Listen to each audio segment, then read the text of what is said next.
Allison Rosen. Allison Rosen is your new best friend. Allison, with her the good times never end. Allison Rosen, doing the wavy pencil dance again.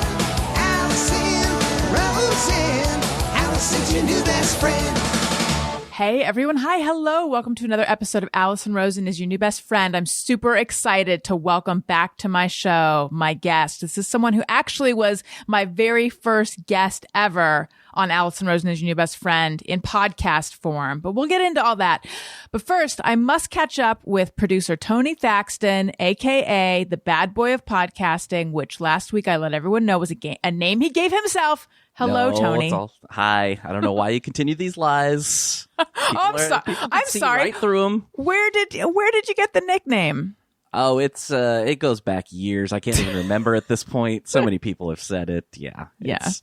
I did not know that fun fact about the guest today was your first guest ever. That's right. Very first guest. I recorded it in my house that I was living in at the time in Hollywood before I started recording in a studio, and now I'm back in a different house. It's really part of the lore. Very exciting. It's the fascinating details. I will occasionally fill in for his producer sometimes, and I don't know if he knew that I worked for you. I'm not sure if we've ever talked about that. Well, we'll find out, but Tony, feel free to jump in at any point once we, bring in the guest, which I don't know why it's not like someone accidentally clicked on this and they're like, oh, I wonder who the guest is. I don't know why we're burying this, but it's just what we do. So anyway, Tony, how are you doing? I'm doing all right. Just, nothing exciting, really. I had a nice kick in the nuts today I had an extension on my taxes, and then I finally got those done, and, a lot more money than I expected to. So that's fun. So that gave me like a real sick to my stomach feeling earlier today, but I'm sorry. Trying to bounce out of that. The sick to your stomach feeling that emanates from a kick in the nuts? Yes. As someone without nuts, I was going to say sans nuts, but I decided why get fancy. I don't actually know what it feels like, but my understanding is it is a pain that emanates up into the abdomen. Yeah, I don't recommend it. But yeah, it starts off and it's like, oh, that hurt. But then, give it a couple seconds and then it starts hitting the stomach. Yeah, no fun. Well, I'm sorry to hear about that. But it does figure that the bad boy of podcasting would owe a little extra. That's right. So, Tony, this is now the third week in a row that I have discussed TikTok. And I just want to say I've got big TikTok news. Okay. It's not big. It's barely news. I was in my honeymoon period with TikTok, right? Mm-hmm. But I would say it's cooled off. Yeah. Like a relationship. At the beginning, I was having sex with TikTok every time I saw it. It was the first thing I thought about in the morning. It was the last thing I thought about at night. It was also probably the first thing I saw in the morning, the last thing I saw at night. And now I'd say we've settled into just a comfort where I know it's there. I'm not tired of it, but I can keep my hands off of it. And if I'm being fully honest, which I am, I don't really like what the algorithm is showing me about me because it's turned into my Instagram Explore page is just dentistry, plastic surgery, and animals. Somehow, and I think it was Lauren Lapkus posted about this account, Celebrity Dentistry, and it's like smile makeovers of famous people. And then somehow I was looking at that, and then I started looking at other accounts of like veneers and smile makeovers and things like that. And by the way, I always like their before teeth better, like always. And then also like makeup and plastic surgery and things like that, and things that you wouldn't think I guess I'm curious about it. I don't know what it is. It's not like a passion of mine that I'm aware of. But then now somehow my TikTok it's just all like every single person in every single TikTok is just like a doctor or a nurse. It sounds like this is what you're into. Two different platforms are feeding you this. I think that's your thing. I need a hard reset. I know. And then also I flew too close to the sun because I was explaining to Daniel, I'm like, Daniel, I have yet to see one of those annoying, like I thought TikTok was just annoying dances, but I haven't even seen one. And then I started seeing them. Now it is serving me annoying people doing annoying dances and like that hand jive thing that I can't find really annoying. And I don't know if this is proof that our phones are listening to us or proof that they're not. Because on the one hand, it seems like it heard me. And now it's like, oh, I'm going to give her that. But on the other hand, if it was listening to me and was good at it, it wouldn't have started giving me this. These are all things to think about. But some other time. I don't know. I know. I don't know what to tell you. You know what? I say enough of this. Yeah, that sounds Let's good. bring it. I'm sorry, you agreed. It was way too easy. This is what I'm looking for. I say enough of this. But this is fascinating. The people want more of this. Well, I don't want you to lie to me either. Okay, listen. Enough of this, even though it's hard for Tony to rip himself away from something that's this fascinating. But I am super excited to welcome back to the show comic, actor, writer, podcast host. You know him from his hit podcast, You Made It Weird. You know him from the HBO show Crashing.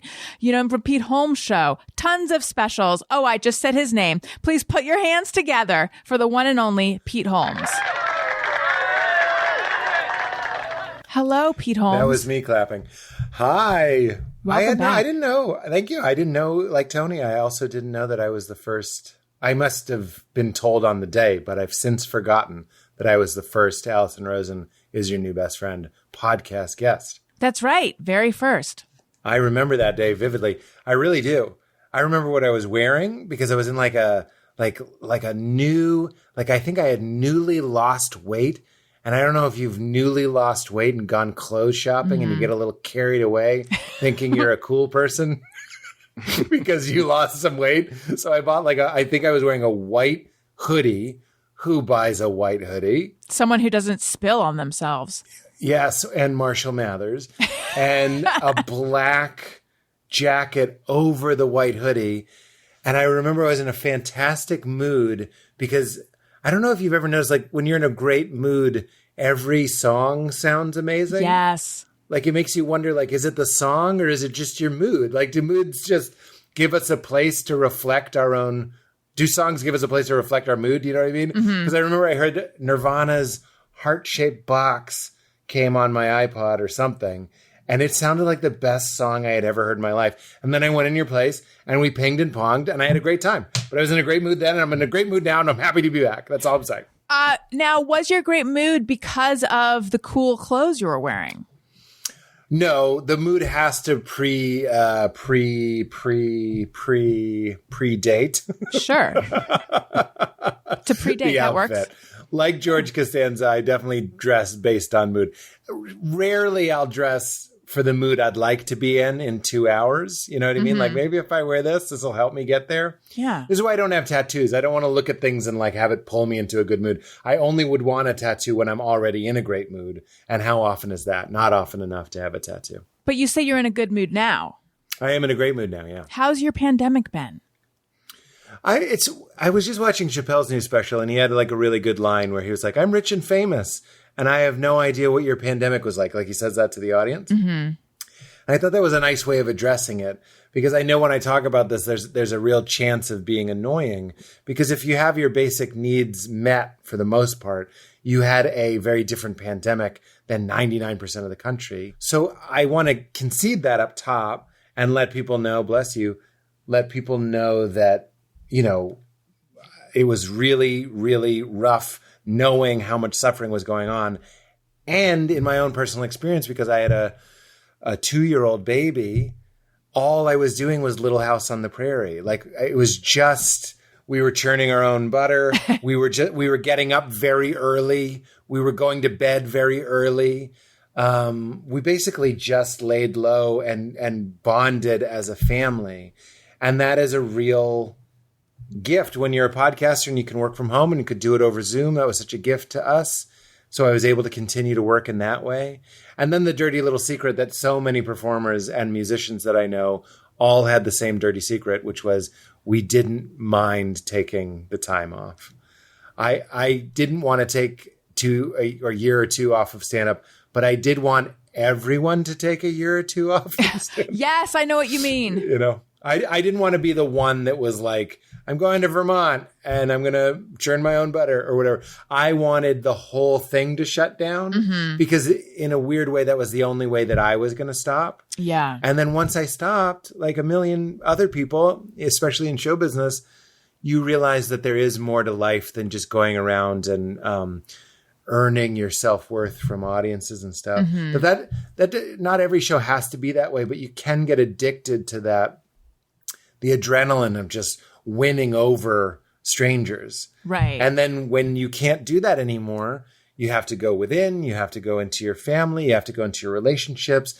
I reconciled, I wasn't on like bad terms, but I got much closer with my parents during the pandemic. All of these like needed, loving, healing things happened because like who we thought we were wasn't a possibility. Like we couldn't show off. I couldn't go off and be in a TV show or do stand-up. So that vanished. And then when that vanishes, you have to ask yourself, well, who am I underneath that? And the answer is a much simpler person. I didn't know there was a potential for like a simpler existence, but I actually did enjoy it. You mentioned The Dirty Secret. And it's interesting. I've heard both. Like I know that Jen Kirkman, she just tweeted about this, that she stopped touring in the pandemic and she doesn't miss it. But then I do know comedians who at the beginning had a real hard time with it because like you're saying, they're just, you know, they're so used to that way of life and that boost. At the beginning, was it hard for you? Well, I also think it might not be that they're addicted to it like I was. It happened to me in a good time in my career as well, meaning that itch to perform is usually an extension of your ambition to get somewhere in your career that you're not. So you want to like stay in the mix. Right. This is like what LA is, a whole city of like staying in the mix. And when you're as privileged and fortunate as I am to have had a few projects, it was way more natural to be like, this is okay. I'm okay vanishing. But if you haven't yet appeared in a way that's satisfying to you, that can be psychologically difficult to be like, imagine if you were a younger comedian and you were just starting to break, like you just got Montreal and then they cancel Montreal. I bet that would have been much harder for me. But if I, you know, you mentioned my credits, like going from the talk show to the crashing show and then with the podcast, I'm sort of already at a point where you're like, okay, the wave, I'm not saying I'm washed up. I'm just saying like the wave is calmer now. It's just a calmer wave. So I was ready to settle into a different style of life. Which of those projects made you feel like, okay, I have appeared? I mean, that's a fair question. I don't know. I think which one made me, I think crashing really was a literal dream come true. Because I loved girls, and when my talk show was canceled, I had this sort of like, I've told the story before, forgive me, but like the Pete Holmes show got canceled and my producer and friend Oren and I, the show was going to be on for like 3 or 4 weeks. Like we had back episodes. So no one was going to know it was canceled because it was still airing, but we knew it was canceled. So we were like in this real talk show rhythm, meaning every day we got up, we wrote monologues, we wrote sketches. We were just go, go, go. It was like being in very good shape. So we were like, let's just stay in really good shape. Like, let's just hit the ground running and pitch something as quickly as we can. And we were like, well, what do we love about the Pete Holmes show? I was like, well, the sketches were really fun. Is it possible to go to Comedy Central and just say, hey, would love to just do the sketches? Like a lot of people do sketches, but we sort of do like zeitgeisty sketches, like sketches about the current movies and the current TV shows. That's like our sweet spot. So we're like, maybe we'll pitch like a zeitgeist sketch show. And we set it up very quickly. And I remember Kent Alterman, who's a friend of mine, took the meeting very graciously. And we went in. And, in that 20 minutes before you do the pitch where you're like talking, I think it was Kent, made a joke. And again, he's my friend, so he was speaking candidly. He was like, well, one thing's for sure, we don't need another fucking sketch show. And we all laughed. And me and Oren were like, and then he was like, so what do you got for us? And we just acted like it was a general meeting. We were like, we just wanted to touch base and see what's up and, stay on your radar. So, but I think there's something to this. The frustration of that, or maybe the embarrassment of that, really did like sort of pull the bowstring back. It was the tension I needed because I got in my car after the meeting and I was like, I know you can do a sketch show, but is that what you really want to do? Mm-hmm. Like how many more projects are you going to get? Like if you could only do one more thing and then you'll die or you'll vanish or whatever, like what would you really want to do? And I was like, well, I have always been a huge admirer of Judd's movies. They really showed up. Judd Apatow showed up in my life in important times. 40-Year-Old Virgin was sort of when I was like a 40-year-old virgin. This is 40, which features like a tense breakup because of an affair happened after my wife and I split up because of an affair. So he kept like mirroring my life. And then I really liked the show Girls. And I was like, well, that's what it would be. It would be a dramatic comedy in the style of Girls. And I was like, well, I might as well go for broke and pitch it to Judd. So that was like on a Tuesday. And then I think because he had done a sketch on the Pete Holmes show, he had watched the show. And that meant a lot. So he took the meeting. It was on the set of Trainwreck. And I think it was on that Friday. I know it was like 3 days later or something. I was in LA and I flew to New York to pitch it to him. And you could say the rest is history. Really what started was a very laborious process of multiple scripts that I would write for him, huge embarrassing purge documents about everything humiliating I remembered about my divorce, long conversations, lots of follow-up, and then 2 pitches. One of them passed. So it wasn't quick. It took like 6 months or something. Mm-hmm. And then the show. The reason I tell you that whole story is because of that moment when I was like, what would you really feel like? Okay, I rang the bell.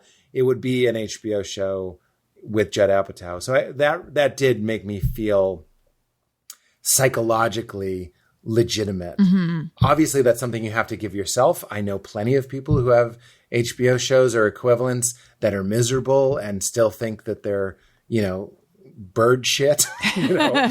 So it's completely possible that I could have done that and still been unfulfilled. A lot of people are leaky buckets in this business. So really, I think when I was doing the talk show, I felt pretty arrived too, because I was with Conan. I've been very lucky, Allison. It's been very, very fortunate. Do you not consider yourself a leaky bucket in that way?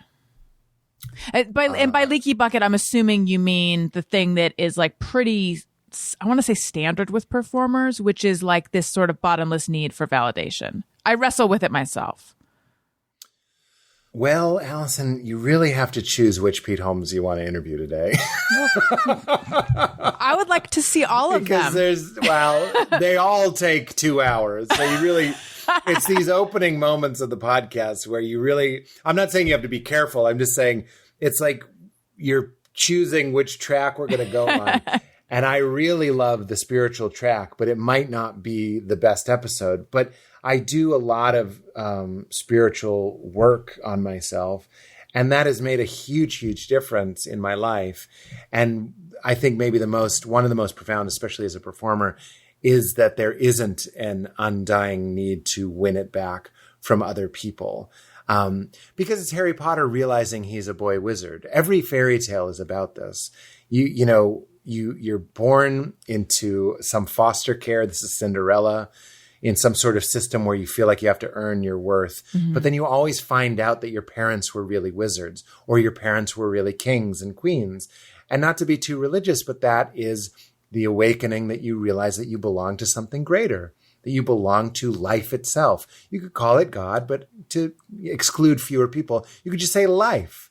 Your life isn't about you. You are about life. Mm-hmm. And you are life. And when you realize that you have magician parents or royalty parents and that you have royal blood, that's the awakening of every fairy tale. You get a lot. And when you really drill that into you through experience, through meditation, through contemplation, through study, through the people that you have in your life, through having it modeled by other people that you can see, you do start to get the message that you're like, this is stupid. It's stupid to go on Instagram and see if people like your long hair. That's one of the biggest changes I made is I'm off social media, and it has a huge positive impact on not living like that. That's the performance principle. Is like, is the latest thing I've done cool? Is it popular? Do people think I'm sexy and funny and interesting? It's like, or you can just opt out and go like, you know what? I do what's written on my heart to do. You're invited to enjoy it. If you don't, that's fine. There's lots of things I don't like, but it's a fool's game to keep going to the hardware store for milk, which is another way of saying to go to strangers for love. Or I would say to even go outside of yourself for love. Mm-hmm. I'm married. I can be codependent. I can be needy. And my wife is incredibly affectionate, incredibly psychologically supportive. But the primary function of our relationship is to like Ghostbusters blasts, the love blast, to shoot them into each other, to amplify the love that we have inside of ourselves through one another. I don't go to my relationship to get as much as I go to give. And I think that's something that was hard learned for me. And by the way, we have to talk about the social media thing because as you know from the beginning, I've got a social media problem. I didn't know that. Did we talk about that? No, I just mean me talking about TikTok. Like I spend. Oh yeah. From the beginning. Yes. Yeah. Like I spend too much time there. So we'll get to that. But I just want to clarify the realization, the fairy tale mythology realization that you're a wizard, or that you have fairy royal blood in you or whatever. Is that the realization that you matter simply because you exist? Yeah, that's a great way to put it. You're looking for a ticket to the show, and you are the show. Mm-hmm.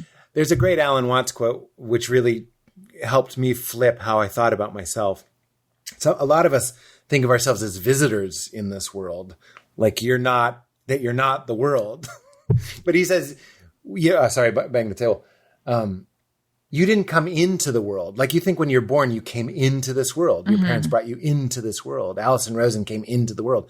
But Alison Rosen came out of the world. Right. You are a product of undulating energy and waves splashing into each other and bursting. You are as natural here as an apple on a tree. An apple didn't come into a tree, it came out of the tree. Mm-hmm. You are relationship itself. You are flow itself. And when you realize that, and again, it takes more than just hearing it. You have to hear it about 1,000 times, and you have to tell it to yourself, and you have to make it part of your consciousness, like your conscious brain.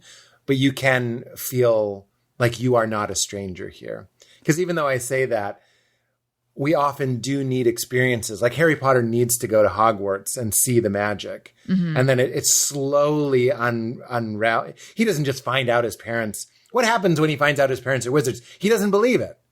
This is the hero's journey. You get the call. Neo gets the call in the office. You're the one. He doesn't believe it. He goes out on the ledge and he gets scared and he gets caught by the agents. Why do we love these stories? Because this is the story of the human soul, if you'll allow some spiritual language, or the human psyche. But psyche just means soul. Mm-hmm. I don't know if anybody knows that. It's a synonym. I didn't know that. Psyche means soul. We don't use it that way, though, so it does have a different meaning. But we all need to... The first thing is you hear someone maybe talking like this and be like, hey, you are of divine blood. You are of royal blood. And the reason we love those stories is because it's the journey we all have to go on. But the first thing you do is you resist. There's a great story about, there's a baby wolf that is separated from his pack. And then these sheep take over the wolf. They raise the wolf. And they with their wool, they make him a sheep outfit, and they teach him to eat grass, and the wolf is eating grass. And they even teach him to baa. So there's a baby wolf. He grows up into a grown-up wolf. He's got the wool, and he's baa like the sheep. Mm-hmm. And then one day a wolf comes by, sees this, and goes, what are you doing? You're a wolf. You're divine. Wolf isn't better than sheep. It's just the story. So he's going, you're divine. You're a wolf. And the wolf has only ever been a sheep. He's like, what are you talking about? And he takes some meat and he gives the meat to the wolf sheep. and the wolf sheep chokes on it, like we all do on the truth. We all resist. For some reason, love and acceptance is rejected. It takes practice. It takes self-love. It takes self-forgiveness. You have to hear it over and over. And sometimes you need a loving teacher to shove metaphorical meat into your mouth and show you and chew it and go, you're a wolf, and take your clothes off and show you, to mix metaphors, that you're the golden Buddha. There's another one about Buddha. There was a war in China, and or it wasn't a war, it may be more like a pirate situation. Like there was another village coming into this monastery, and there was a huge golden Buddha in the middle of the Zen monastery. And to protect it, they didn't want them to ransack it. They covered the Buddha in mud. So it would look like a stone Buddha, and it worked, and it stayed there. But for hundreds of years after that, everyone died, and everybody just thought it was a stone Buddha. This is us. We are golden Buddhas. We are covered in mud. Some of the mud comes from social media. There's a lot of people telling you ain't shit. There's bad parents. There's bad culture. There's bad society. There's bad religion. There's bad theology. There's a lot of things that tell you you aren't shit. You don't belong here. You better get rich. You better get famous. Your podcast better triple its numbers. You better get more sponsors. You better impossibly get younger as you age. I won't even touch what it's like to be a woman. It's way worse. But all of this bullshit is the bullshit covering up the golden Buddha. And that is what spiritual practice is to me. It's not about I go to heaven and you go to hell. That is the boringest, stupidest reduction of nonsense that it's an embarrassment that that's what passes for religion these days. And it's what I was taught. That is not what I'm talking about. I'm talking about true conversion. I'm talking about true transformation. And I'm talking about true salvation, or you could say enlightenment, which is realizing you've never been separate from love or from God or from the truth or from the mystery or from the infinite, except in your mind. You are already there, and it's your mind that is a liar. It's your mind that's a thief. It's your ego that tells you you ain't shit. And we need to work with different practices to silence that, so you can break the shit off and realize you're gold, or go to Hogwarts and fuck up Voldemort. Why? Every movie is about this. Iron Man, you have to get shrapnel in your heart because it's often a wound, a heartbreak, in my case, a divorce that really makes you question who you are. And then you build a suit. That's your ego. Now you have a nice, healthy ego and you go around and you're impressive. But in the end, you have to take it off and die and wake up to who you really are. And Tony Stark, Avengers Endgame spoiler, realizes that he's not a selfish piece of shit. He's actually a Christ figure, and he dies for everyone. You know what I'm saying? This is the human journey. This is why if you went and saw the Avengers and it didn't go that way, a lot of people would walk out and be like, I don't know why, it just didn't ring true. It didn't feel right. Because mythology is in our bones. It's a collective dream we're all having. It's an intuition. It's a heart knowing. And the best stories catch up with the heart and say back to it what it already knows. So for me, part of this whole pandemic has been kind of reckoning with my need for external validation that I found at different times in my life. It becomes even more exacerbated, and I become even more sensitive. And I had a day, and I have talked about this before, but it's been a while. I had a day where I was looking at Instagram, and someone really big was on someone else's podcast, and I had not reached out to this person even. But I was like, oh man, like that person would never come on my podcast, but maybe whatever. Regardless, somehow I went so fast from feeling fine in my own skin to feeling worthless, invisible, rejected, all the negative stuff. And I had this, for some reason I was able to like get outside of it a little bit. And I was like, oh my God, am I going to feel like this every time someone else gets a scintilla of attention? Because if so, it's going to be a miserable life. And I was like, and I know that I have the tools inside of me to think my way out of this and to feel my way out of this. I mean, the tools inside of me, and also I'm in therapy, but it was sort of this epiphany where I realized like, I can build myself back up to feeling whole. And all of this is just ephemeral. So you said that you're not really on social media anymore. Can you talk more about that? Because that is a huge source of pain for me that I can't quit. Well, that's the joke. I haven't told this joke on stage, but I go, it's only been a month. But for some reason, sometimes you quit smoking and I think I quit smoking. It feels like it's going to take. I'll tell you why I feel confident that it'll take. Well, the joke is when I tell people I quit social media, nobody says why. It's like saying you quit heroin or something. Everybody's just happy for you. Yeah. And all the people that make it, we know all this, but this is similar to what we were saying before. I can tell you are a divine daughter of the universe. It takes more, unfortunately. In the same way I can tell you Instagram is heroin. I can tell you with teenage girls it leads to suicide or increased numbers of suicide.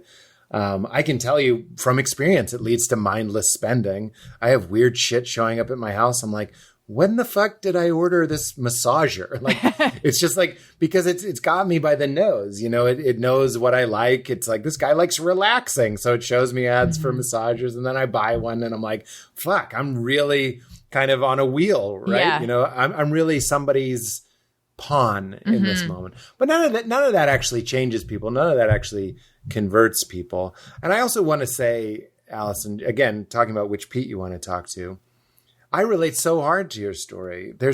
I'm not floating off my cushion. You think you're better than me? Very New York. You think you got it figured out? I just want you to know that I think you're just being more honest than most people. Oh, thank you. Because that is the experience of social media. And I tried talking about it on stage for a while where I was like, I'd go on Instagram. It's all comedians and other people I know. And I'd just be scrolling through. And if you watch your mind, I'd be going, you ain't shit. Fuck you. I'm better than you. You're better than me. The most base shit. Well, it's literally dualistic thinking. Yeah. It can only tell dualistic stories. It's only engaged with in a dualistic way for the most part. You either like it or you don't. You have a mean comment or a nice comment. Right. I mean, I guess the comments could be more subtle, but it reduces reality into a product. Obviously, that's what they would say that's what they're doing. Yeah. They're like, oh, then check mark. We hit our goal. But here's the weird fucked up thing is that so spirituality really comes down to are you identified with your ego or are you identified with your essence, with the light shining through. There's pick your metaphor. Right. My New York therapist would have described it as your higher self. Your higher self is okay, but sometimes people say higher self because that's just Allison Rosen kicking ass.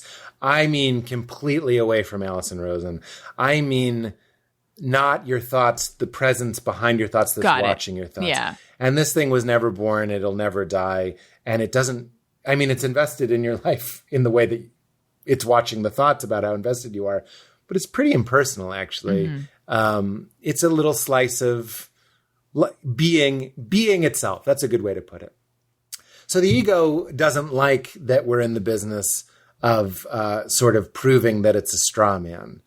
Because your ego, to kind of give that a definition, is really just a tapestry, a mosaic of thoughts, experiences, things people tell you are. Allison, you are a woman, you are a personality, you are Jewish, you are this. So they're reflecting back these things to you. And pretty soon you start to believe that you are those things. Pete, you are Lithuanian, you are tall, you are loud, you are a bit much. And you start going I am all those things. No, right? And and as a comedian, I've learned so clearly what my ego is that you can rent him and I'll bring him to St. Louis at 8:00 on a Friday and you can pay to watch him. But that's not really me. In the morning when I wake up, I sort of slowly remember that I'm him. I put him back on. Oh, I know exactly what you mean. You know what I mean? So it's a little play we're doing. You really feel it when you go home and see your parents and you start reading from a play that you wrote in 1986. Right. They start treating you like they did when you were 10 and you treat them like you did when you were 10 and everybody's reverting. And also you can see how unreal it is in how much it changes. Spirituality is interested in what doesn't change, meaning the hum in the fridge, not the contents of the fridge, but just the hum, right? So this brings it back to social media. The ego will take a suffering Allison that is insisting and feeling that the ego is real over vanishing. Mm-hmm. So what I mean is it will have you get angry and feel jealous and petty and all these things that you just were kind of saying you don't like. At least then it exists. And I would notice that I would do that. I'd be scrolling through Twitter replies or whatever, and I wouldn't stop until I got a really good bad one. Oh, I know what you mean. So who is doing that? I really think it's because it was counterbalancing. You do meditating, hallucinogenic experiences, whatever it might be, where you're having spirit consciousness, you're becoming something else. And ego gets threatened, and ego is like, I would rather be real and think I'm a piece of shit than vanish. By the way, I do want to point out that I'm not trying to get rid of my ego. I'm just trying to realize that it's not really the fullness of who I am. Mm-hmm. I don't treat him like something I'm trying. I love him. He's beautiful. He protected me when I was a kid, when the world was just legs. You know, he got me food. He got me a job. He's beautiful. He's valid. He belongs in this world too. It's just like when we're afraid of dying, it's that part of you is afraid of dying. And that part of you does die. So it's really best not to get attached to something that's written on running water. You know what I'm saying? Like sorry to quote Jesus, but he says, don't put your treasure where moth and rust corrupt. He's like, yeah, do it. Like, live your life and do stuff. But if you start going like, I am Allison Rosen, well, I have really bad news for Allison Rosen. She's temporary. This is Buddhism. We've shifted from Christianity into Buddhism. That's all going away. So don't waste your time getting too upset about who had Dave Chappelle on their podcast or whoever it was. That's really just a waste of the potential of connection and flow and life. Do an impression of an enlightened person. Yeah. It's a distraction is sort of how I look at it. Like all that energy spent getting all twisted up over something like that is sort of a distraction from what life could be about. Exactly. And what do we know life is about? Again, Richard Rohr, who's a Franciscan who really changed my life. He's like, a lot of people that do terrible things tend to be isolated. And it's interesting when we go into our higher place, into our more less neurotic, more connected to the wizard parents or the royal blood, when you can feel that trust, you do tend to engage more. You tend to connect more because you're no longer just a bit of data walking around trying to take care of that bit of data. You realize you're a part of one thing. And all of the great monotheistic religions have this idea that this is just one thing, that you and I are just having a dream that you're this and I'm this. And that's a beautiful way to kind of access that flow, because then I do want to spend more time with you. It doesn't matter if we don't agree on everything. It doesn't even matter if I don't like everything about you in this example. We can find something behind it, something true or something deeper. So you mentioned at the beginning that you were able to get to, I don't know if you said the word repair, but you were able to get closer to your parents. Can you talk a little more about what was going on and sort of what's going on now? Yeah. It would apply to your Instagram story. And this is a Buddhist thing, but one of the teachers that changed my life, her name is Byron Katie. Oh, yeah. You know Byron Katie? Yes, because when I was living in New York, by the way, have I mentioned I lived in New York? People give me shit for mentioning all the time. So the joke is that I never mention it. A friend of mine recommended the book. We were both like dating and in pain because of dating. And she has some book that's like, what is it? You might know it. It's like, is this true? I wouldn't. I like that one. Is that what it's called though? I need your love. Is that true? Yeah. It's like you question your own sort of automatic thoughts, beliefs. If your thoughts are bringing you pain, question them because it might not be true, however you're interpreting a situation. So that's how I know who that is. Yeah. And that one has a great title. Just for the people listening, the book that really, because I've read all of them, Loving What Is really the best one, I think, to start with. But she's a very, very interesting and brilliant and wonderful person. And that practice, it's called The Work, and it's very easy to describe. So you have a thought, that person would never do my podcast, right? You were even doing it naturally when you just said that, and you're like, is that even true? Like, you're causing yourself this suffering, based on, predicated on something that's false. And when this is called awareness of thought. It's one of the types of kind of like yogas of Buddhism, I guess you could say, to blend some different traditions. But it's a practice. You have awareness of your thought, you have awareness of different things, but the awareness of thought is taking a moment.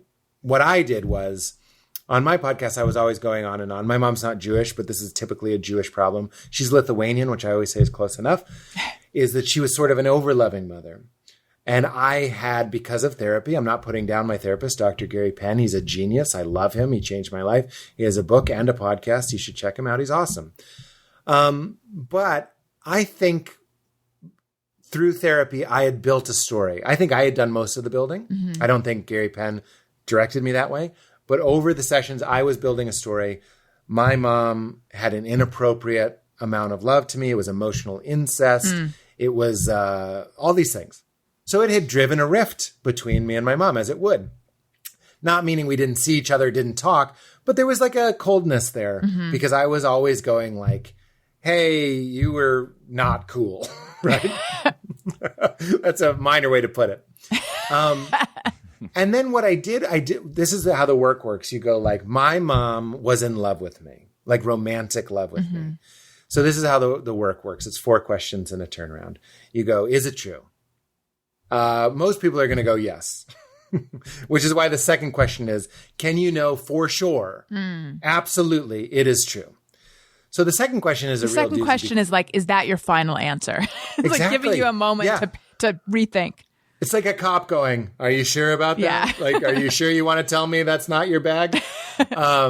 So the second question really, but that is what awareness is. That is what spirituality is that pause. It's a moment of let's get out of the neural grooves. Let's get out of our habitual thinking patterns, which is like, I thought something, it's true. That's a pattern that we all have. Again, Richard Rohr says, the addiction that we all have is we're addicted to our own way of thinking. And we all need to like get sober. And this is a way of getting sober. So the second question is, can you absolutely be sure that it's true? The reason I like this example is you go, my mom was in love with me. How do I know what my mom was feeling? Even if she told me, like you can't know. Sometimes I tell people I feel things, but it's not even true inside. Like there's so much bullshit going on that you have to come clean and go, you know what? I can't say for sure that was true. Right. Right. Then the third one is, how does it make you feel when you believe that? And I go, it makes me feel small, makes me feel scared, makes me feel vulnerable. It makes me feel angry, all these things. Then the fourth one is, how would you feel if the opposite or if it wasn't true? And I always go, I would feel free. I would feel spacious. I would feel alive. I would feel glad. I would have love for my mom. I would be less judgmental, all these good things. Then the real doozy is, what is the turnaround? And this is when you can sort of do therapy to yourself. The turnaround on my mom was in love with me is I was in love with my mom, right? So this is you can save yourself the $500 to see a therapist and just go, how was that true? And list out some of the ways that that's true. Or the other turnaround is, my mom wasn't in love with me. How is that true? Well, you know what? My mom never did anything inappropriate with me. That's true. So that's evidence that she was not in love with me. She had, like a lawyer, you could be like, she had the occasion to do it. We were constantly together. She could have been like, I'm in love with you. Let's run away. I don't love your father. She could have said that. We were constantly together. She didn't say. So you start building evidence to prove the other side. Now, I understand, especially with traumas like that, it's sensitive. People want to own what happened to them. And I'm not talking about or hypnotizing yourself in a different way to say something that happened didn't happen. It gets tricky, and she is way more qualified to explain this process. I'm just telling you what I did specifically. But it works with everything. My mother doesn't respect me. My father doesn't understand what I do. Okay, what's the turnaround? My father does understand what I do. What's the evidence of that? Well, when he came to see me in Boston, I saw him laughing. But you delete those. You delete them because there's this weird, perverse desire to have your pain, to make villains, to know you're right. And the best way to know you're right is to have a good adversary. Fuck you, Dad. And like, I did the work on so many beliefs that they all just went away. Some of them may be true. Maybe my mom was in love with me. But the point is, like, I don't know. And it's not serving me. Right. So I'm going to say it's as true as it's not true. And that leads to a dissolving. Again, I understand. Please don't think I'm saying every trauma can be done like this. We have to have respect. My wife, Val, for example, has said that it doesn't work with everything.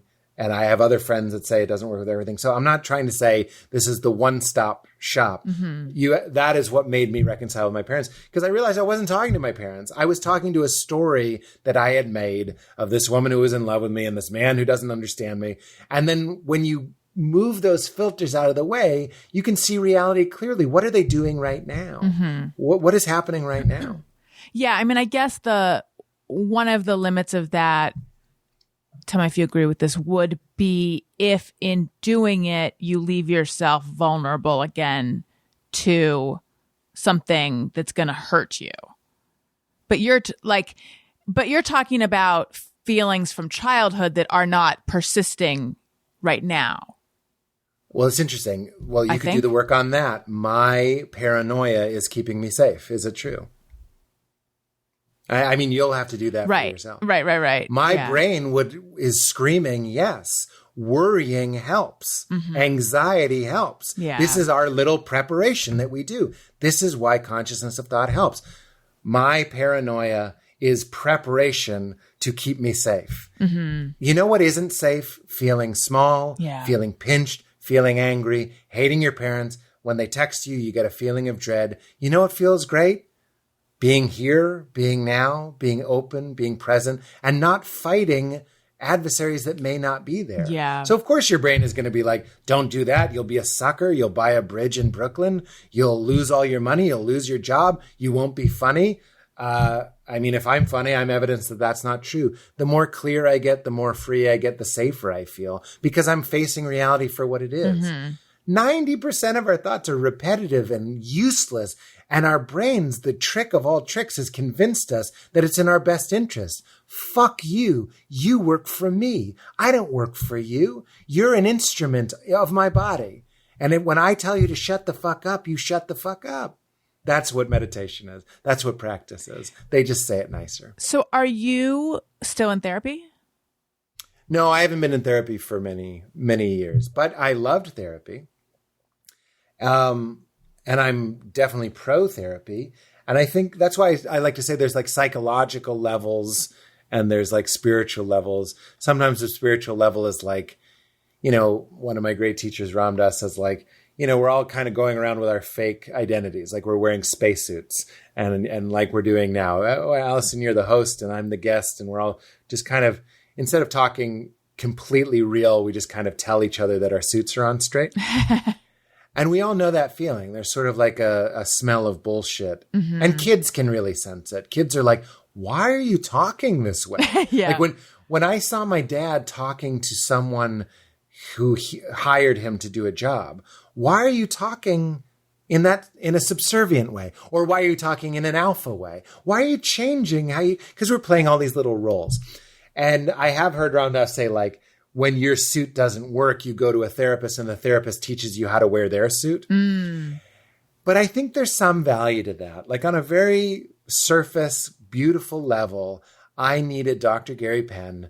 His mantra was always, so what? I would tell him something horrible that I thought, or something weird turned me on or something. And he'd be like, so what? And that's the voice of Dr. Penn. And I needed that. And we live in a world of symbols. I'm a big fan of Jung. remember what I said, when you want to be converted, it's very helpful to be with people who can model Right. a greater level of compassion, a greater level of love. And with a therapist, it's a greater level of self-forgiveness and incorporation. So he was a father figure to me. So here's a man. I needed a man because I have a father wound. And he was sitting there going, so what? And that stayed with me. And after I heard him say, so what, to 5,000 different confessions, I finally was like, I think we can go to once a month.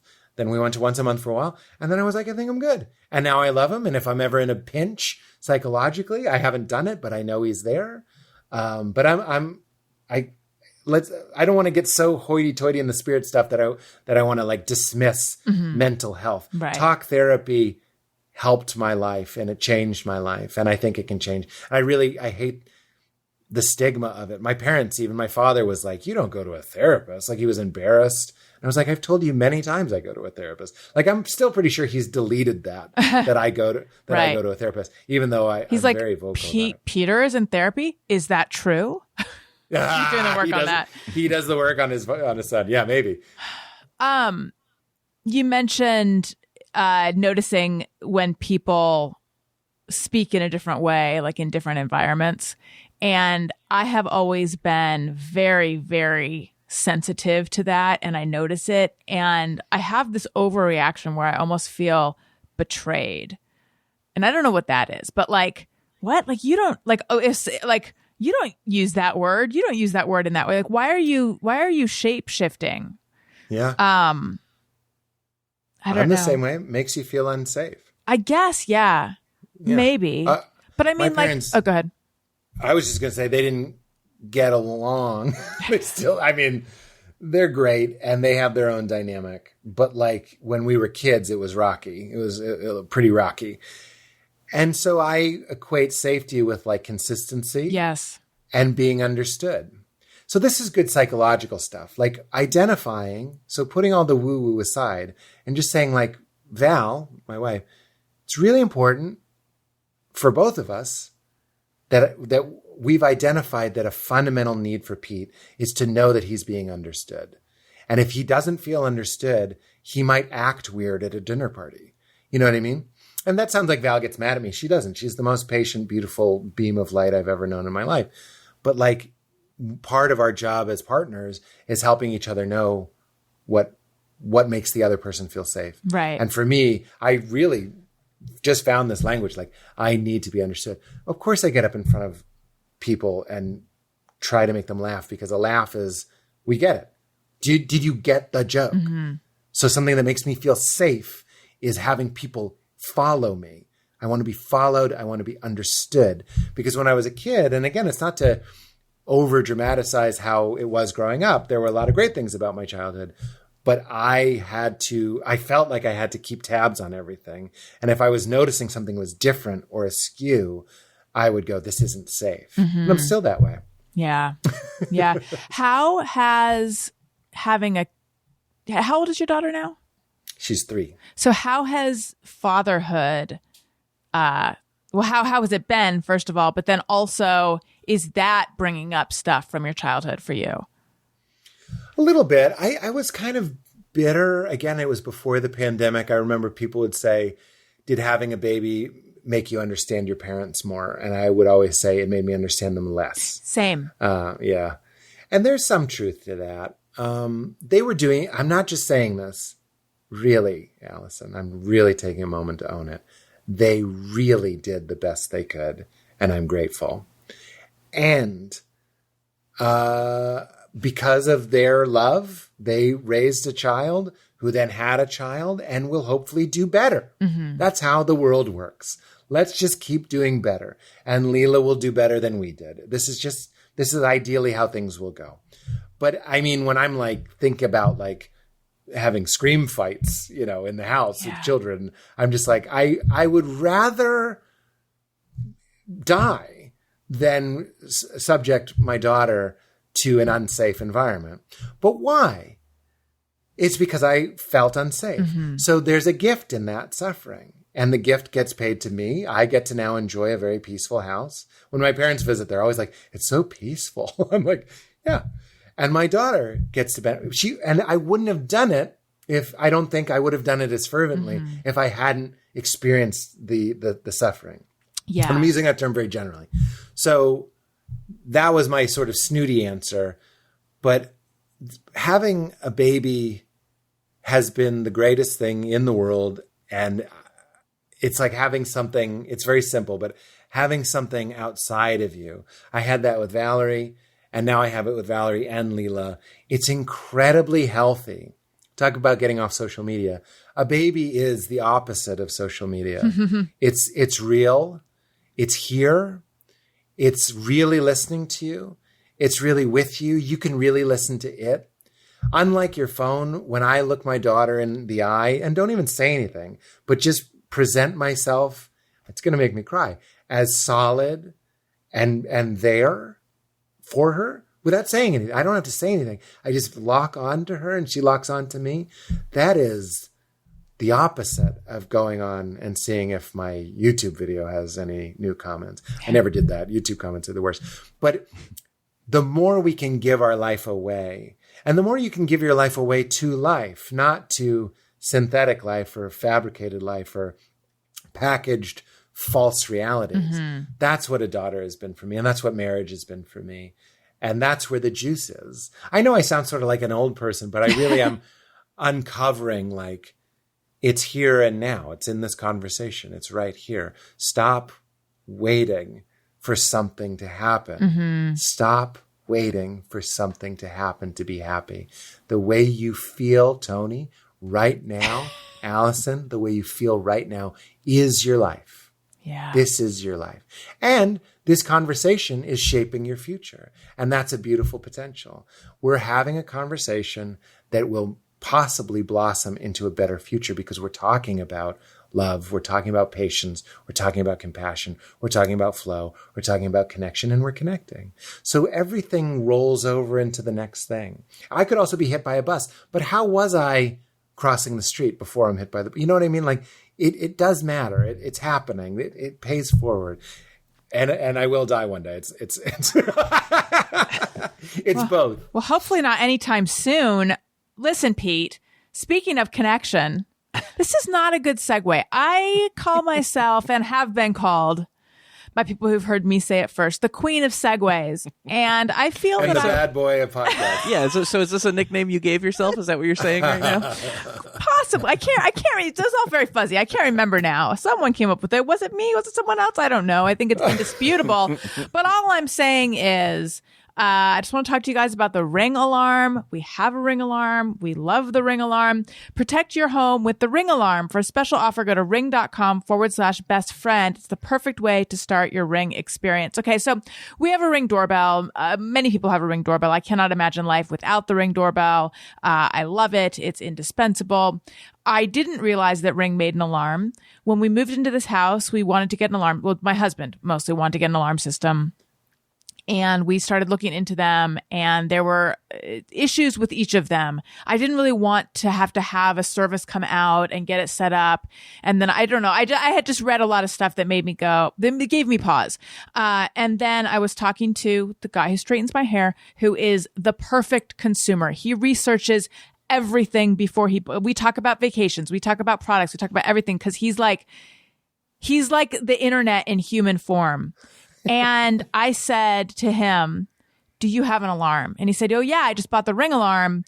And I was like, oh, I didn't know that they have that. And he's like, yeah, I bought it. And then I set it up myself. And then I was very intrigued. And I came home and I told Daniel, and we went out and we got it. And it's great. And then shortly after that, we went on vacation. This is back in the before times. We went on vacation. And it was just really great to know that we could monitor our home from far away. And it just gives you peace of mind. Like I said, you can set it up yourself very quickly. It works. If you happen to have other Ring products, it works seamlessly with them. It's just, they've thought of everything. And it's great. Protect your home anytime from anywhere with Ring Alarm. Go to ring.com/bestfriend for a special offer on a Ring Alarm security kit today. You can build the system that's right for your home and have it up and running in minutes. That's ring.com/bestfriend. Again, ring.com/bestfriend. Okay. And we're back. So Pete, you are going to be in a new show where you play a bowler. Is this right? A professional bowling dude? See, going from the spiritual stuff to the ad was like was a lane change, but going from the ad into like show business feels just right. So thank you. Because that is an ad. Now we're plugging my show. It's called Smallwood. It's on CBS. I believe it starts in January. And the question I always get is, do you bowl? And I have my first bowling lesson on Monday. But everybody bowls a little bit. That's what's fun about bowling. But now, is this a show that you also are behind the scenes, or are you just in front of the camera? No. And Allison Rosen, my new best friend, can I tell you? Please. When I was on HBO's Crashers, I used to look. I always say it wrong for fun. I just saw Jermaine Fowler last night. He did my Largo show, and he's the best. And we were laughing, and I was just remembering how much I used to resent the actors. Not in a real way. Right. But in an Instagram way. In just like, when you are the creator and the executive producer, all these things mean nothing, by the way. They're just words for the person who's making the show. Yeah. Like, it doesn't mean anything. But to be fancy, the creator, the star, and the EP, and the writer. One of the writers. There's just so many hats. Mm-hmm. It's a ridiculous number of hats. And what a privilege. And I'm so glad I got to do it. And it was incredibly fun. But it was incredibly hard, too. And I used to look at the actors eating donuts, farting on set, laughing. Not really farting, but they really were laughing. They had bits. They were sitting in chairs. If someone yelled cut on my show, I would then walk over to the wonderful, hardworking producers who would then show me an audition for one of the actors, or they'd show me a wardrobe choice for someone, or they'd show me a set, or they'd show me a cut of something. Again, as I'm saying this, it's been so long since I've had that sort of like fancy lifestyle. It sounds really fun. But I also know that it was really a lot harder than just being an actor. Mm-hmm. I'm not saying just being an actor. I'm just saying... No, but having a defined role and where you get to stop thinking about it at times. Oh my God. We shot the pilot. So I already know. And I just did a movie. They're doing a Home Alone reboot for Disney. Oh, cool. So I got to do that. And that was the first time since Crashing I've done just an acting job. And I was like, it's like going from the owner of a restaurant to a waiter. And there's a lot of brilliant waiters, and waiters are probably the most important part of a restaurant. I mean, with the food. But like, the analogy falls apart. But what I'm saying is... I know what you're saying. I got to be on the set of Home Alone and just be a waiter. And I fucking loved it. And then I did the pilot for Smallwood, and I fucking loved it because all of my energy went to being funny and doing a good performance. And then I had all of this energy left over. I'm going to say 60% of my energy was still in the tank, and I just wasn't used to it. And you know what you use that 60% for? I can't wait to tell you. Being a nice guy, having fun, talking to people, getting to know the boom guy, getting to know the AD, the stage manager, all these things, eating Starburst, sitting on the set. Farting on set. I definitely farted a few times on set, all involuntary, but it had to happen. I'm 42. It's going to happen. Hey, I love to talk about farts. I mean, me too. They're the funniest thing that we're not talking about. But I just loved the experience. And Mark Gross, who wrote it, who's incredible, is a stand-up as well. And he will graciously ask me for input on the scripts. But it's just that. It's just asking, what do you think of this? Or if I want to pitch a joke, I feel comfortable doing that. But I really trust him. Tommy Johnigan is one of the writers who's incredible. Forgive me, I don't know the whole staff, but I know Tommy's on it. And I just trust. I get to trust, show up, and do a good job.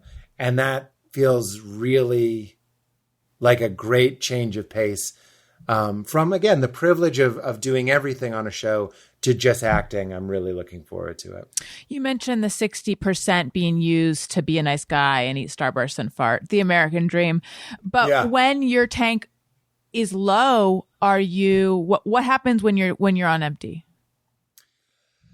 I mean, I think I just get very quiet. I'm not like a blow up person. It's very waspy. It's very Is it Lithuanian? pinched. It's a little Lithuanian and it's very morose. I just get like, my feeling is I don't have the energy. I don't have the time, and I can't be who they're asking me to be. And mostly socially. One of the weirdest and sort of perverse things that doing a show about your life can do to you is it starts to blur the line between your job and ordinary interactions with human beings. And I think this is what the metaphor of selling your soul to the devil to play the fiddle is really about on one level, is that there's this cost you pay. When life is sharing and engaging, and you make your job sharing and engaging, I would find when my energy was really low, in between scenes or takes or whatever, someone would very nicely just want to talk to me. And I remember I would talk to them because I'm like a people pleaser, codependent, all these things. It seems like you agree with that. Like, I'd rather die than be considered a piece of shit or rude. Same. But really what I should have said was like, it's not a great time. And with the people that I really love, like my assistant Paige, I hesitate calling her my assistant because she does so much. And she was a producer on Crashing. But like, Paige is a person that I felt safe enough to be like, I just need a break. Or Judah, the producer, or Oren, who I mentioned earlier. These are the people that you could be like, I just need 5 minutes. But most everybody else would get this. But in my mind, I'd be talking to them and I'm like, this is what I do for my work. Like, someone would be like, where are you from? And I don't feel this way. But in those moments where my tank was on empty, I'd be like, you're asking me to tell you in an engaging and interesting way that my mom's Lithuanian and my dad's Irish and I'm from Boston, but really I'm from Lexington, but I say Boston because when I say Lexington, people think I mean Kentucky because I look so corn-fed. Like, I don't want to do that performance for you, but that's fucked up. That's not living in the moment. That's not drilling into your inner resource. That's just like being worked so hard you forget yourself. And it's also not establishing your own boundaries and then being angry at other people because you're not taking care of yourself. It's 100% on me. But like, here's a small one. I'm hesitant to say it because it seems a little diva-ish. But again, I went into season 1 of Crashing being like your podcast, I'm going to be everyone's best friend. I knew everyone's name. And I talked to everybody in between takes. But the example I want to give you is in the morning, the driver would come. And I loved all the drivers. All the union guys had the most interesting stories. They always had great senses of humor. And I really liked them. Donnie, Ryan, I'm saying that to show that you're really a man of the people. I'm virtue signaling, I believe they call us. But I did love them. And then by the 3rd season, I realized you have to sit in the back. It's the only time you have. I just couldn't handle having a van pull up to my apartment or whatever and getting in the back. It felt like such an asshole thing to do. And then through therapy and having friends that realized that the game of trying to please everyone and then eventually resenting them and not liking them for giving them what they thought you were giving them freely. Yes. Is a fucked up, manipulative, and dishonest thing to do. It totally is. Even though I really do love those drivers. I mean, if I saw Ryan was the season 3 driver, if I saw him, would be excited to talk and have fun. And when I had energy, we would talk. But in the morning, and it's a 14-hour day, and you're in every scene. I know, boo-hoo, you're a star of a show. But it's hard. You have to save your energy. That's when the earphones go on, and it's just, that's the signal that says, I do love you. And this is the only time I have to take care of myself. I know I sound a little bit like Oprah, but I bet Oprah would have a brilliant answer to this. These are generous people. These are gracious people. These are giving people. And I'm sure some diamond sharp therapist was like, Oprah, You need to take care of yourself. And when you're with your partner through a 58-hour labor, which that's Val's story to tell, you learn to drink while you pour. I don't know if your partner heard that. That was something they told me in pregnancy classes. They were like, while you're taking care of Val, remember to take care of yourself. I was 100% there for her, but I was also eating a protein bar every time I thought to, because I'm also a person worthy of care. She had a 58-hour labor. Can you believe it? Because I had 41, and I thought that I had everyone beat, but this is really wow. 40. I was an induction though, and those take forever. So yeah, I don't know much about inductions and non-inductions, but Val did have a natural to a certain point. I think it was hour 50 she got an epidural, but she went through it for 58 hours. Oh my God. Yeah, she's incredible. And she went into labor on her own. Yeah, she was not induced. Yeah. Right. Wow. Yeah. I'm just taking that in. Oh, for people that don't know, that's extreme pain every 3 minutes for 58 hours. Yeah. My God. That is a level of torture that, I mean, the United Nations would be like, we have to stop.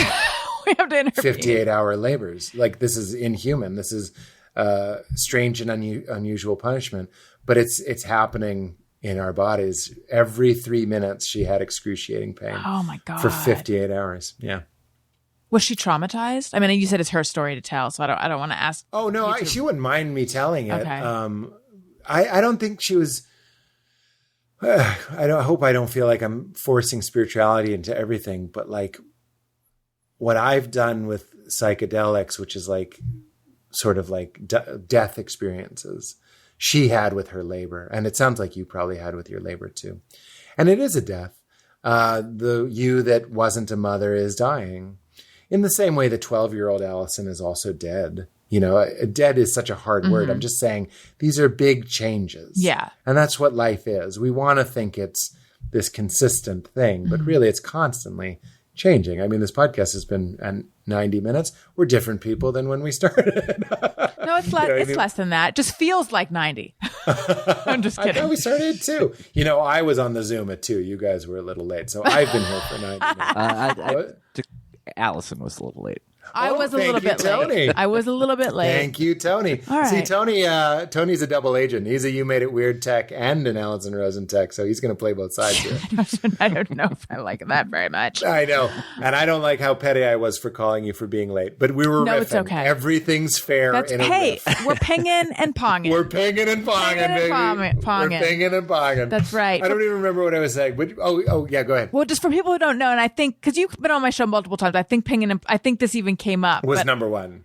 Yeah, number one. Okay. Yeah. You joked that you and I were pinging and ponging, and then we started signing emails, ping pong or PNP. And then I saw you on Marin, and you mentioned pinging and ponging, and I'm like, and I think I asked, I'm like, is that a thing you had said? And you're like, no, I think it had grown out of this. So I felt very honored. You mean the TV show? Yes. Yeah. I believe that is correct, because we were improvising and I probably just pulled pinging and ponging. I definitely pulled pinging and ponging. I love straight from Allison Rosen. I love it. All right, listen, we have lots of things to do. Let's see. Let's just take a few questions from listeners. I'm on Patreon, patreon.com/Allison Rosen. Patreon bonus episodes of The Friend Zone. Get all your questions answered. Guests, all sorts of stuff on the Friend Zone. There's a level where you can text me and I'll text you back. Oh my God, what unfettered access. Zoom parties, Thursday show videos, submit carbs, submit questions. Patreon.com/Allison Rosen. If you sign up for a year's annual subscription, you get 2 months free. So it's 12 months for the price of 10. Okay.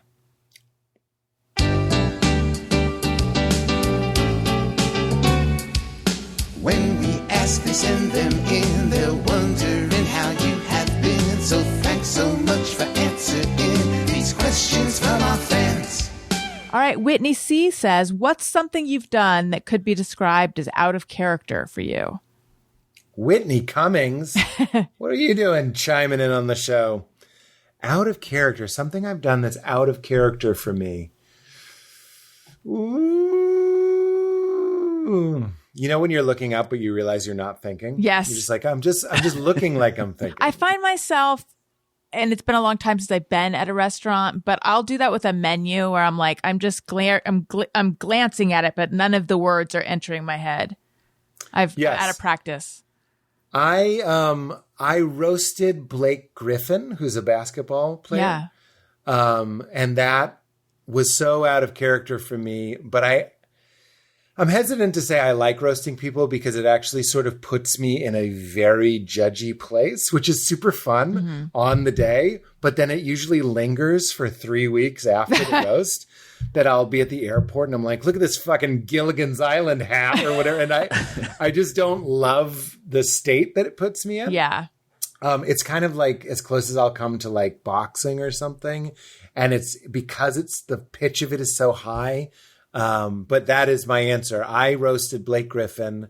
There's no video of it, which I'm glad because these roasts are part of the point is that they're inappropriate and whatever. But it was, I think, a surprise to everyone there how for the jugular I went. I'll tell you who didn't mind, Blake Griffin. He's a huge comedy fan and he loved it. And it was definitely a tie. He definitely cut my jugular more than once. So what was it for?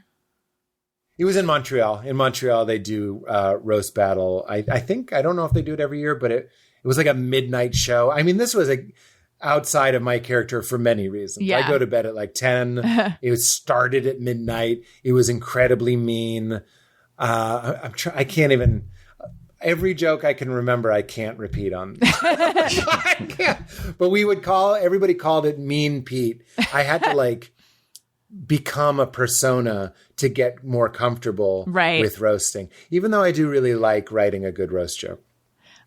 Megan Parkansky, when's the last time you texted / talked to / hung out with Aaron Rodgers? That's so weird, man. Because I just got a text from Scott Rogers, who's a friend of mine. And for a second, I thought it was Aaron Rodgers. And I was like, that's a real synchronicity for me. Yeah. Well, I could tell you because it was probably over text, right? This feels sort of obnoxious, but you asked. Aaron Rodgers. I texted Aaron Rodgers in 2019. And did he not write back? Aaron Rodgers, I'll give you the ratio. Okay. I think one of the reasons why Aaron Rodgers and I do get along, actually, he's very good at replying.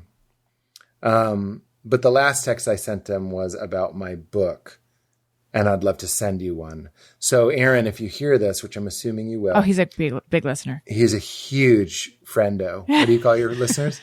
I don't really have a name for them. I mean, from now on, it's friendos. Well, friendos, yeah. If he's on Patreon, then he's a friends with benefits. But I think he's a friendo. Friendos, that's good. He's a friendo.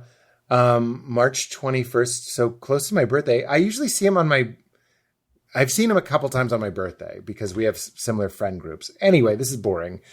That's interesting. 2019. Oh, I was going to say the reason we get along is like Blake Griffin.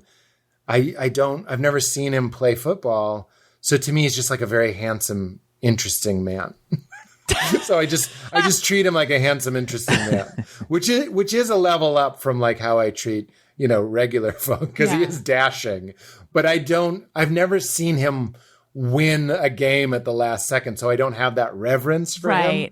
So we can get along kind of as human people. Oh, here's a question from Allison Rosen. Are you real life friends with Bo Burnham?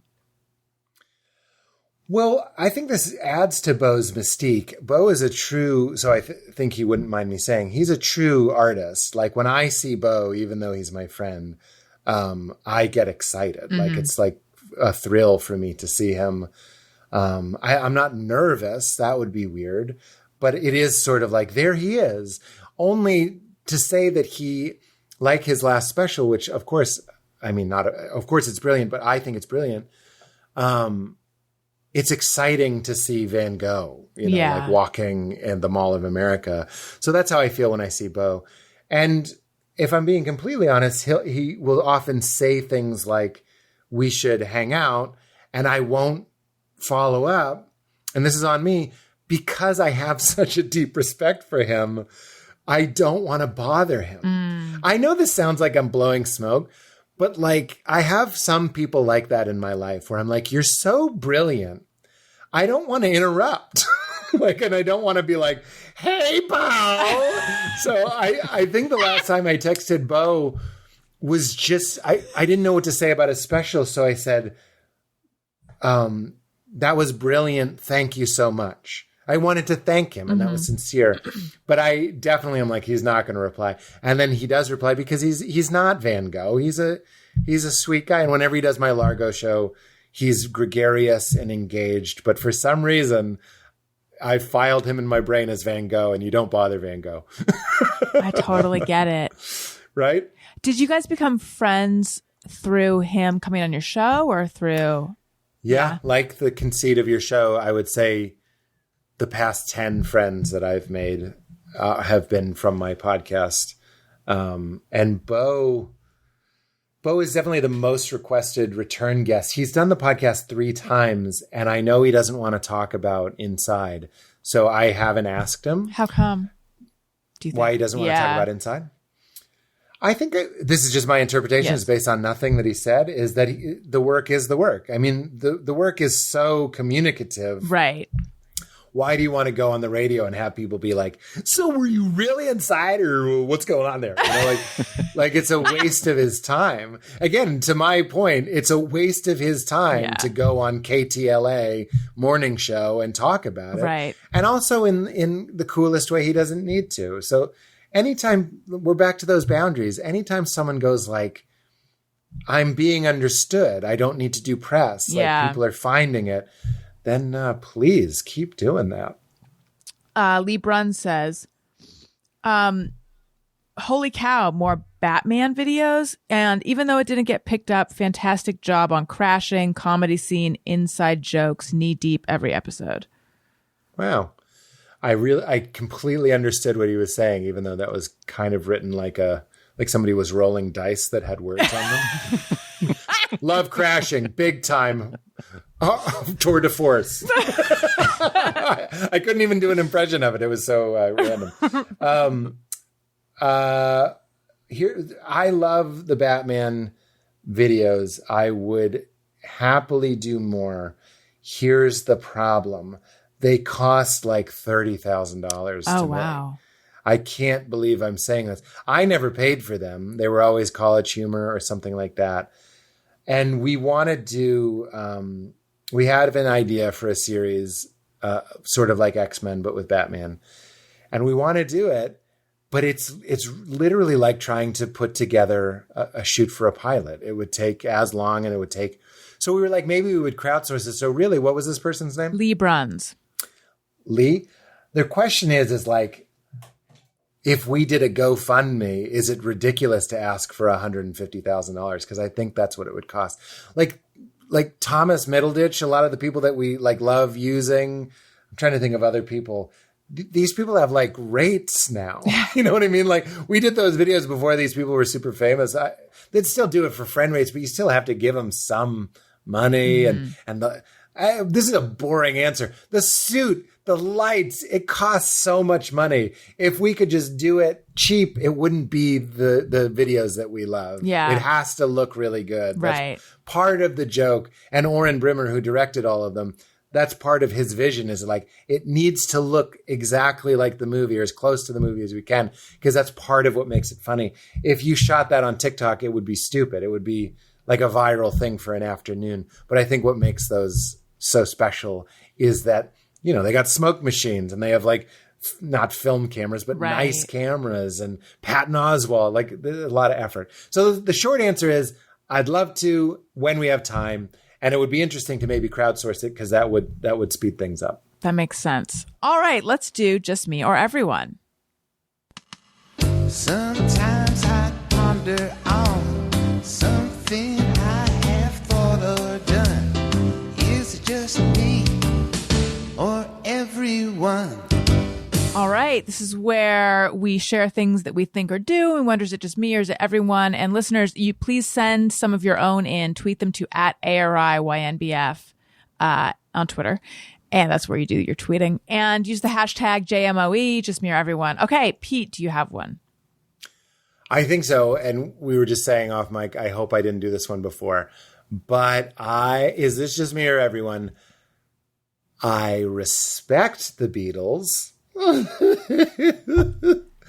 but I have never listened to them, and I've never wanted to listen to them. I've never been like, Alexa, play the Beatles or the Beach Boys, all these things that so many people are like, have this deep reverence, like, oh my God, Pet Sounds? You don't listen to Pet Sounds? I'm like, it revolutionized the studio. I just can't. I want to hold your hand. I've never wanted to put it on. And then I had a baby. Sometimes I'll put it on because it sounds like baby's music to me. Honestly, a lot of it sounds like a daytime festival. Desmond has a barrow at the marketplace. Like, are you? It sounds like the chorus should be like A, B, C, D, E, F, G, H, I, J, K. Like, should be teaching me something fundamental about. And I know that's the time. So if I was 16 when that came out, I would have fucking loved it. And when I was a kid, I loved it. But now that I'm grown, is it just me or everyone? I don't want to admit it, but I don't like a lot of what people hold up as like the best music, like the Beatles. Okay. I'm just going to say there's no way that is just you, but it is funny that you mention it because Tony, I can't remember which episode it was, but weren't you saying that like, you still feel like the Beatles haven't gotten their due? That's how great they are? Yeah, I basically said, yeah, I do. I think, although they are the, greatest band of all time, and there will never be another band bigger, I still think they're better. They're underrated, and like they're like still ahead of their time. Wow. Well, in many ways. Is it possible that I agree with you and I feel the way, you know what I mean? Like, yeah. When I say I Want to Hold Your Hand, you're a Beatles fan. You're not putting on I Want to Hold Your Hand. You're putting on Revolver. You're putting on later stuff. So I know how I'm wrong, and I think that's important. But here's an even better one. The Rolling Stones are the same way. Like, I know the Rolling Stones are incredible. I don't like them the Rolling Stones. See, there you are. Yeah. Everybody has some version of it. It's not just the Beatles. It's like there's just so much stuff that I feel like I'm supposed to like that I don't like. What's a good one? Game of Thrones. I know it's good. I'm with you. I know it's good. You are? Yeah, I don't. No one I never. agrees with I this. watched like the first season and a half, and then I hit a point where I was like, "Why am I watching this? I don't care about this at all." Do I work for you? Like, I have to know these areas. I've watched the pilot of Game of Thrones again. No one be mad at me. You can tweet at me. I won't see it. But don't be mad. I've watched the pilot, which is so clearly good, 3 times, like trying to get into it, like just 3 times. And I'm just like, I can't. Too many realms. There is. It's a lot to keep track of. I tapped out before Red Wedding because for me, it was just getting too, I can't really handle a lot of violence and gore. And it was just getting too upsetting for me personally. But I did recognize it was a good show before that. So Yeah. Oh, now I have to ask you, have you watched Schitt's Creek? No, but Val loves it. And she has very good taste. Yeah. I'm weird with comedy. And please don't take this as like cool comedy. People don't like comedy. I do like comedy, but I'm weird with it.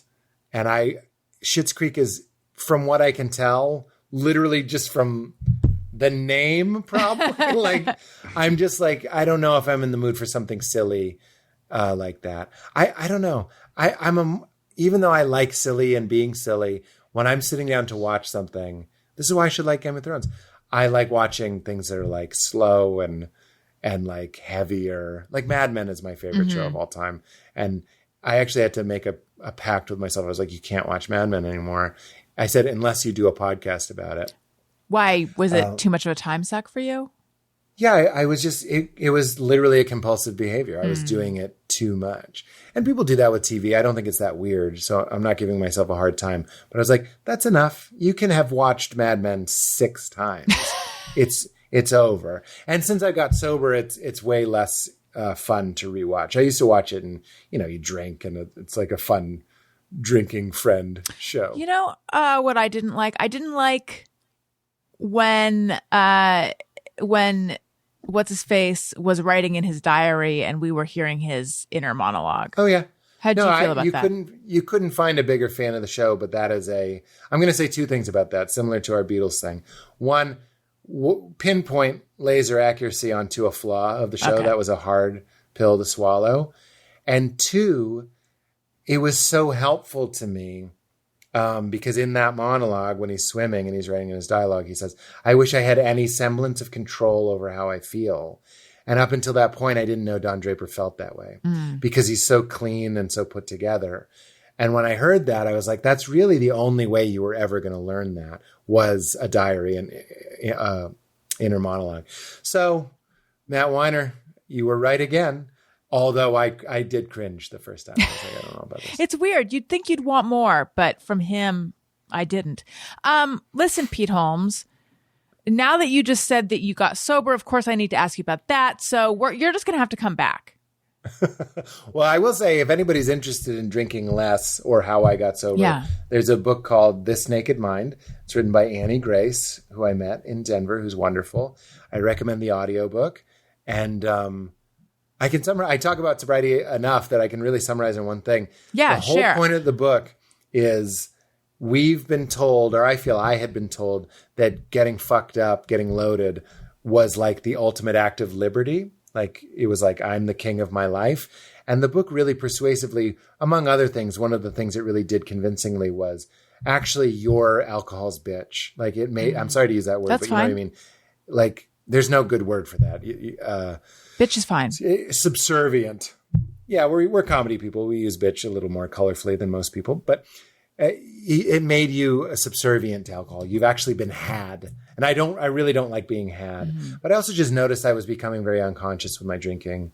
I'm a very abundant person.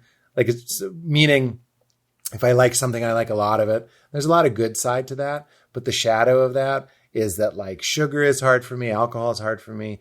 Weed can be hard for me. It's better to like stay clean for myself. Had it gotten dark?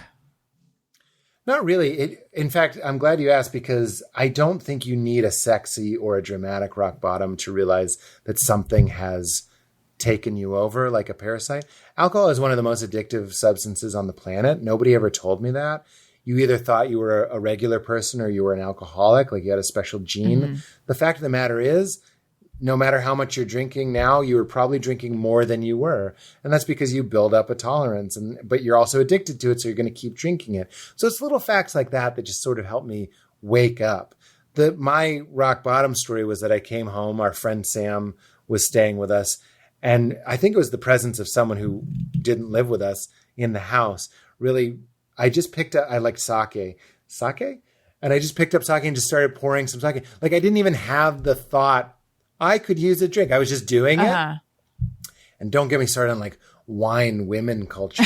Don't you see that like these corporations don't give a fuck about you? Like it's wine o'clock. Mommy needs her medicine. The best part of cooking is wine. These things are made by wine companies. Right. Don't you like to make it cute. Why is it so easy to recognize that McDonald's put sugar in the French fries and go like, well, that's fucked up. Well, yeah, alcohol is itself the sugar. It's the addictive thing. And then they're not putting sugar on it. They're putting masculinity on it. They're putting liberty on it. They're putting freedom on it. They're putting de-stress. You know what doesn't make me de-stress? Having heartburn and being woken up an hour and a half into my sleep cycle because I have to pee, because that's what you do. So you never get REM sleep. Like it's like a fucking weird thing. It's like a cultural thing. By the way, Val sometimes drinks. My friends drink. I'm not like going around telling other people not to drink. I just realized at a certain point, I was like, fuck this. It goes back to spirituality. Like it goes back to being your own supplier. You want to get high? Do Wim Hof breathing. Go on YouTube, type in Wim Hof breathing 3 rounds. Do that. You will get high on your own supply, quite literally. Get high on oxygen. I did it this morning. I did 10 rounds. One of my favorite feelings. You want to get high, exercise. You want to get high, connect. You want to get high, play some fucking video games, but you don't, even that might be, I don't know. But like, don't just do the thing that everybody's doing. You know what I'm saying? Yes. Like, oh, you're an American male. Drink whiskey. Fuck off. Have the courage to at least follow your own dream. If your dream is whiskey, and I know people that really love the culture and they can handle it, it seems, go for it. But it wasn't my calling. I was sold a bill of goods. Yeah. That's my sobriety speech. And if you're drinking, please don't feel judged. But for me, life has been better. It's been 4 years, so I'm still kind of new at it, but life is a lot better. And I also don't want to be a purple-lipped, spit-flecking dad. Kids see that shit a mile away. You dumb fucks. You think your kids don't notice your dumb Merlot purple lips? And you're going, what you should do is if you learn how to play the piano, you'll always have a job because you can play in a restaurant. Fuck off, you goddamn demon. Get the fuck out of my face. Yeah. You're so scary. You're so red-faced. You're so sweaty. I'm talking 2-3 glasses. You don't have to be fucked up for a kid to go, what's up with dad? Yeah. And that was a real moment. I was like, this ends with me. My daughter will know I'm there. And if I'm grumpy or weird, at least I'll be clear enough to deal with it. I think that's great. You know what else I think is great? Was that sentence properly constructed? You know what else I think is great? I don't know why it sounded weird to me. You know what else is great? It's when you leave a nice comment about the podcast on Apple Podcasts. Make sure you're subscribed. That does help. It helps much. I was just going to say we were shitting on social media. That's not social media. That's a mitzvah. That's a nice thing. Yeah. It helps the algorithm. It helps more people hear this nice show. Thank you. Make sure you're subscribed or following or whatever they call it in your app of choice so you get the podcast automatically. Tell your friends. I still am on social media currently, so follow me on social media at Allison Rosen on Twitter and Instagram. And I mentioned Patreon already. Oh, and this whole episode is on YouTube, youtube.com/Allison Rosen. Go there, subscribe as well. Pete, where can we find you? What should we be looking for? It always means a lot when people watch Crashing. It's on HBO Max, right next to Curb, which I'm honored. We picked the right letter for the title of our show, so people going to Curb can accidentally discover our show. And, just because I'm proud of it, the Batman videos, all that stuff is on my YouTube channel, as is all of the talk show pretty much for free. Ad free as well. It's all there. And even though as we talked a lot about it, you can follow me on socials. It's all just Pete Holmes because my assistant will be posting when we drop a new podcast, that sort of stuff. Just announcements. If you want just announcements, it's not going to be me monologuing shirtless in my kitchen or, like normal social media. But if you want updates on what I'm up to, it's not beneath me. Please follow me on social. Okay, good. Because when you said you're not on social, I'm like, oh, great. So does that mean you're not going to retweet about this episode? So it's good to know your assistant, Karen. No, she can retweet it. Absolutely. I don't think it's harmful as a thing. Allison, it's a big topic. I know. And in what level is it my privilege that I'm like, well, I'm at a place where I can. But you know what? When you're at a place where you can, you should. And if my daughter was trying to be a painter and she needs to be on Instagram for that, I can't go like, well, you should be off it. Like, that's one of the most annoying fucking things in the world is when someone quits smoking, that week they're telling smokers how they should quit smoking when you just quit smoking. Yeah. Like, remember that you were a smoker a week ago and I was a social media person a month ago. So I'm not acting like, and maybe I will go back on it. I hope I don't. But like, there's some privilege there that I can.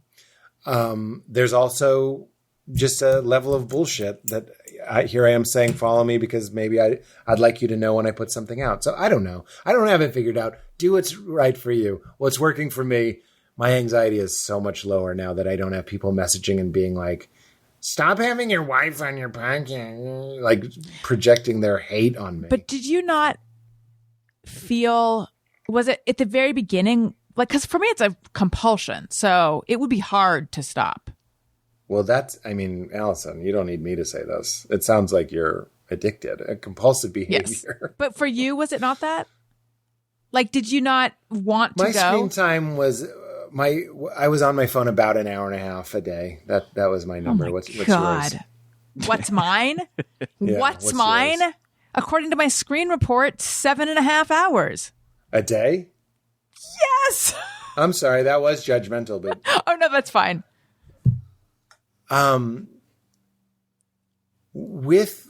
Let's be gentle to Allison. We love Allison and we don't want to scare her or hurt her. Okay. Right?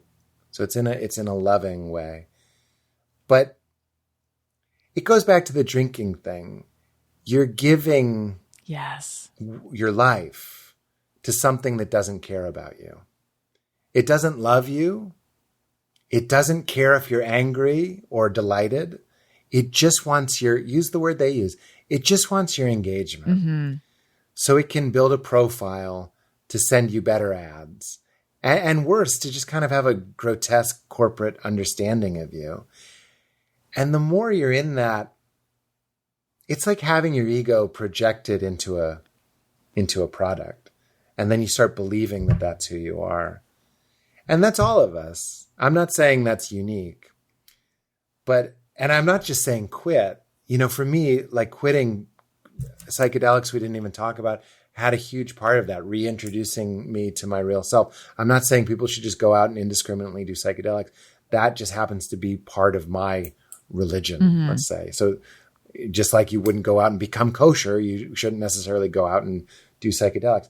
But for me, I needed like mystical religious experience. I needed to be pushed off a cliff, metaphorically speaking. I didn't just will myself to quit. So we could be surgeons and try and remove your phone addiction or whatever you want to call it. Yeah, no, it is. That's too judgmental, but help lower your phone usage. That's a surgery. I think we could treat the symptom and do certain practices like Byron Katie's The Work, like meditation, like whatever spiritual practice calls to you, and therapy and all these different things, because that's dealing with the symptom. Mm-hmm. Because who are we when we're not? What does it feel like to not look at your phone? That's really I wouldn't the know. question. Yeah, you wouldn't know. But I mean, and that's why we have to be gentle with Allison. She might be feeling anxious. She might be feeling afraid. But this is David Foster Wallace. When we have our needs met by things that don't love us, something's wrong. Yeah. We're jerking off to porn, nothing wrong with it, but I'm just like, it doesn't love you. You're not in the dance. You're not eating at the banquet. And to get spiritual again, you're sitting at a banquet table and you're not eating it. But that's not your fault. You've sort of been duped, you know. Nobody's modeled a better way. Nobody's shown you how to eat, so you can't smell the food and stuff. So we're on our phones or whatever we're doing. And I still have shit that's blocking me from reality. Absolutely. But I wouldn't just say, okay, tomorrow, Allison, I'll be off my phone. I would start trying to fill your life. Yeah. This is really Pete-splainy, but like the things for me, like listening to someone read the Tao Te Ching is very meaningful to me. One verse of the Tao Te Ching every morning. Or if it's Byron Katie has a book called 1,000 Names for Joy, where she walks you through the Tao Te Ching, which is very meaningful to me. Or listening to different teachers on YouTube. Like, there's actually ways to get your phone involved in the things that'll help you get your phone on. Like when I'm on my phone now, I'll read books or I'll gratitude journal. It's a great practice in the morning instead of checking your phone to write out 10, 15 things you're grateful for. And that's not just woo-woo. That's dopamine. That's endorphins. That's adrenaline. It's wonderful to realize that you do have your hands on the controls. And starting your morning, it's not just for alcoholics or recovering alcoholics. Writing out, I'm grateful for my bed. I'm grateful for my podcast. I'm grateful for Tony. I'm grateful for conversations. I'm grateful for this nice candle that I have burning. I'm grateful for this fan. I'm grateful for Val. I'm grateful for Leela. When you do that, instead of going and seeing the big celebrity on someone else's podcast, you literally took a moment in the morning to rewire your brain to be on the lookout for more things to be grateful for. Like, you can't stop it. In the same way that Instagram makes you go be comparative, gratitude hardwires you. So you're using the shortcomings of your brain, meaning whatever snowball you start rolling down that hill is going to keep rolling all day. So if you eat Cinnamon Toast Crunch in the morning, you'll crave sugar in the afternoon. But if you start with gratitude, you'll have gratitude in the afternoon. And Wim Hof breathing, I'm sorry, I sound like such a weirdo. It's free. It's YouTube. It's basically just a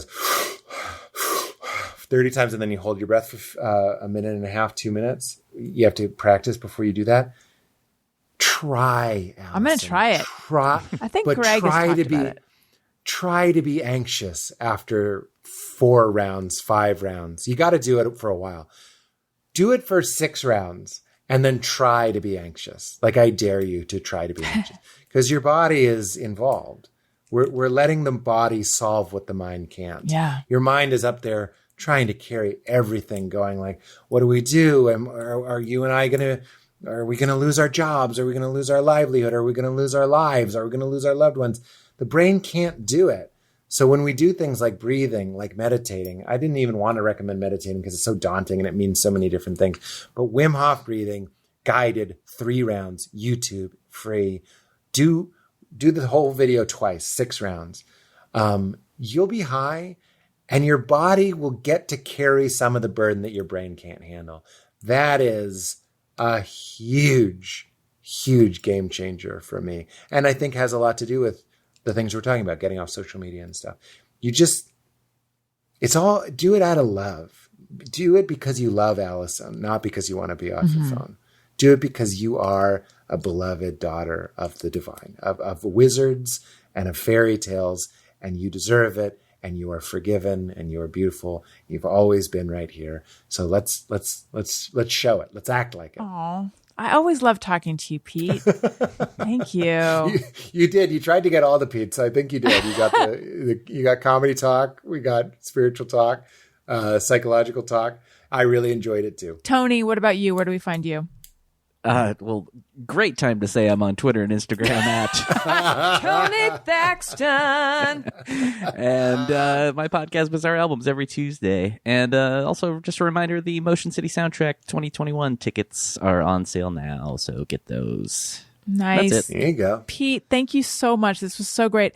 Listeners, thank you for listening. You matter. I love you. Goodbye. Hey, do you know about the Allison Rosen show? We had a good time, but now we gotta go.